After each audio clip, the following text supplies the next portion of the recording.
Hello students, today we will discuss about the characteristics of groups. Next topics. Your third topic of characteristics of group, third characteristic is atomic size. Atomic size किसी भी atom का होता क्या है, उसको आप कैसे relate करेंगे? सबसे पहले आपको ये पता होना चाहिए एटॉमिक साइज का मतलब क्या होता है। सेंटर से आपने क्या करना है, सेंटर में आपके पास होता है एटम में nucleus. Centre of the nucleus से लेकर लास्ट शेल तक जो डिस्टेंस होता है that is known as atomic radius. That is known as atomic radius. If the atomic radius will be increased, the atomic size automatically will be increased. अगर atomic radius आपकी increase होगी तो atomic size भी क्या हो जाएगा, increase होगा। atomic radius अगर आपकी decrease होती है तो atomic size भी क्या होगा, decrease होगा। अब आपने ये देखना है टॉप टू बॉटम जब आप पीरियोडिक टेबल में मूव करेंगे तब आपकी एटॉमिक रेडियस इंक्रीज होती है या डिक्रीज होती है। How we can take same example. अपने एग्जाम्पल चेंज नहीं करना, कंफ्यूजन क्रिएट होती है। एग्जाम्पल अगर आप सेम लेते हैं, lithium, sodium, potassium, atomic number 3, 11, 19 configuration आपने कर दी। अब देखिए इसमें 2, 1 कितने शेल्स है इसमें, KNL, दैट मीन्स 2 शेल्स है।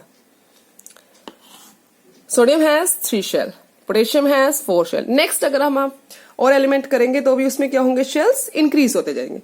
जैसे जैसे आप टॉप टू बॉटम जाएंगे, ऊपर से नीचे जाएंगे पीरियोडिक टेबल में किसी भी ग्रुप में, तब आपके जो शेल्स हैं वो इंक्रीज होते हैं। अब शेल इंक्रीज हो रहे हैं, शेल इंक्रीज का मतलब क्या है, लिथियम है ये न्यूक्लियस हुआ, 2 शेल्स हुए, ये इसकी atomic radius. Then sodium 3 shells है, पोटेशियम 4 शेल्स। देखने से ही पता चल रहा है इनका साइज क्या हो रहा है, इंक्रीज हो रहा है। इसका साइज कम है, इसका उससे याद आ रहा है, और इससे इसका उसके कंपैरिजन में, सोडियम के कंपैरिजन में पोटेशियम का ग्रेटर है, इंक्रीज है।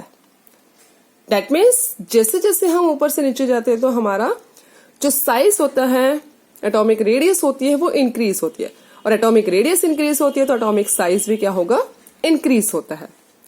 When we move from top to bottom in the periodic table, then the atomic size will be increased because the number of shells will increase at every step, or you can say progressive increase the number of shells. That means लगातार हर step पे एक नया shell क्या हो रहा है, add होता जा रहा है, जिसकी वजह से आपकी जो रेडियस है वो इंक्रीज हो रही है, और रेडियस इंक्रीज होने से एटॉमिक साइज क्या हो रहा है, इंक्रीज होता है। क्लियर? आपका लास्ट कैरेक्टरिस्टिक्स लिखेंगे हम, chemical reactivity. Next is chemical reactivity.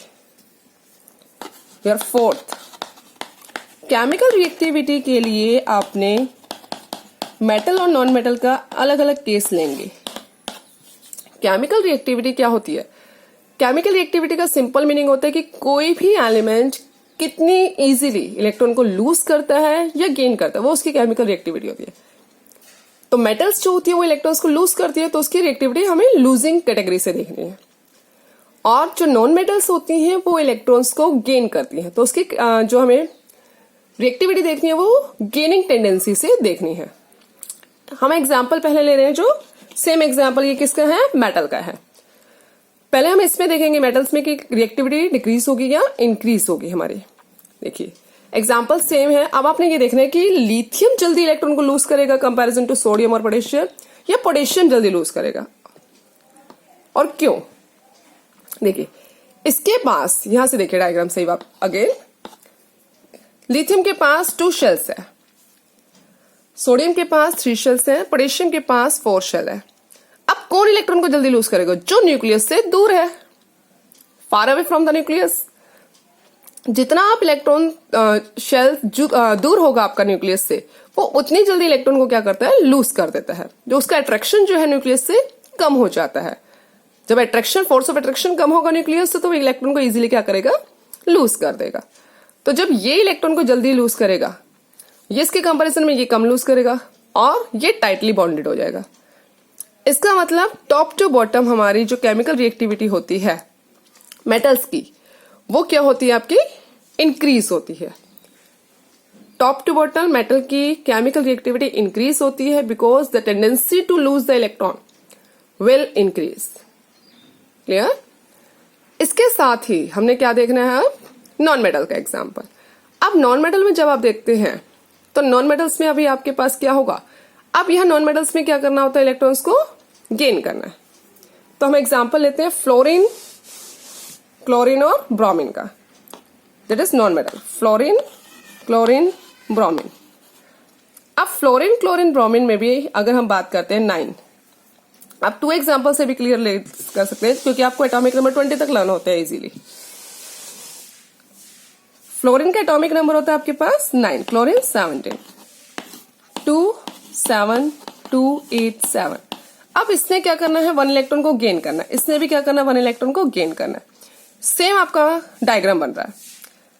यहां 2 आपके पास क्या है? शेल्स है फ्लोरीन के और क्लोरीन के 3 शेल्स, लेकिन वर्क अपोजिट हो गया. अब यहां इसने इलेक्ट्रॉन को क्या करना है? गेन करना है. इलेक्ट्रॉन क्या करना है इसने? अब यहां पर नॉन मेटल ने गेन करना है. तो न्यूक्लियस ने लेना है. जो न्यूक्लियस के क्लोज होगा हमारा शेल, वो जल्दी इजीली क्या करेगा? उसको गेन कर लेगा. तो हमारा फ्लोरीन इजीली गेन करेगा कंपैरिजन टू क्लोरीन, क्योंकि इसको लेने में टाइम लगेगा, ये इजीली गेन कर लेगा. तो हमारी जो मेटल नॉन मेटल की रिएक्टिविटी होती है वो क्या होती है? आपकी टॉप टू बॉटम डिक्रीज होती है. क्या होती है? Top to bottom decrease. Clear? एक लास्ट आपका टॉपिक है nature of oxides also. 5th category is nature of oxide.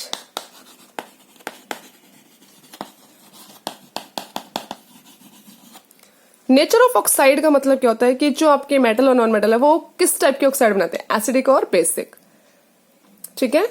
लेकिन नेचर ऑफ ऑक्साइड अगर हम टॉप टू बॉटम की बात करें, अगर ये नॉन मेटल्स है फॉर एग्जांपल, अब ये ऑक्साइड जो बनाएगा 1 इलेक्ट्रॉन इसने क्या करना है? गेन करना है. तो ऑक्साइड तो कंप्लीट ग्रुप सेम ही बनाएगा. नॉन मेटल क्या बनाते हैं आपके? Acidic oxide. तो ये किसके साथ कंबाइन होंगे? हाइड्रोजन के साथ कंबाइन होते हैं जनरली. तो ये क्या प्रिपेयर करते हैं? एसिडिक. और जो आपकी मेटल्स होती है वो क्या बनाती हैं? Basic oxide. लेकिन अगर हम बात करते हैं टॉप टू बॉटम, तो या तो मेटल होगी वो टॉप टू बॉटम सारी जितनी मेटल्स आपके इंक्लूड है उस कॉलम के अंदर, या वो सारे क्या होंगे आपके पास? नॉन मेटल्स होंगे. तो nature of oxide top to bottom क्या होगा आपका? सेम होगा. या वो एसिडिक होगा या वो बेसिक होगा. मेटल होगी तो बेसिक कैरेक्टर होगा, नॉन मेटल्स होगी तो एसिडिक कैरेक्टर, बट सेम आएगा. ये नहीं कि आपके पास फर्स्ट एलिमेंट तो बेसिक कैरेक्टर बना रहा है, सेकेंड एलिमेंट एसिडिक कैरेक्टर बना रहा है. क्लियर है कि टॉप टू बॉटम जो कैरेक्टर आएगा, एसिडिक हो वट एवर वो बेसिक हो, वो सेम आएगा. Thank you.